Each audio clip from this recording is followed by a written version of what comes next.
I think it's really important that that day never passes without us talking about it and what happened. So as a guy who grew up on Staten Island, lost a lot of guys from my high school that day. A lot of them were police and firemen that were in the city. Actually had a teammate who was one of the handful of firemen that survived when that tower came down. He was in that stairwell, and somehow miraculously he and 6 or 7 of his co-workers were saved. Incredible story there. You know, several Georgetown people that worked in the financial sector were lost that day. My dad's boss, my dad had retired from the police department, was in insurance.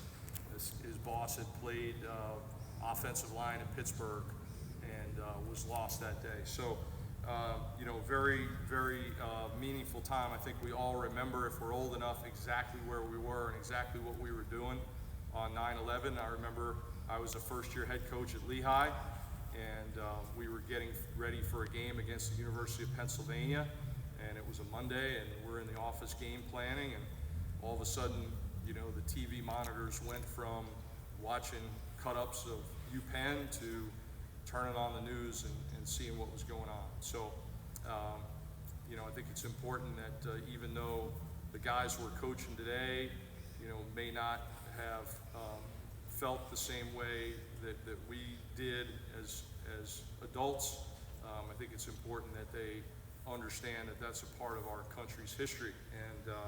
And I also remember when I mentioned President Bush earlier. I remember when he came out and threw that strike at that Yankees game. I don't know how many days after 9/11 that was, but you just sort of knew that everything was going to be okay. So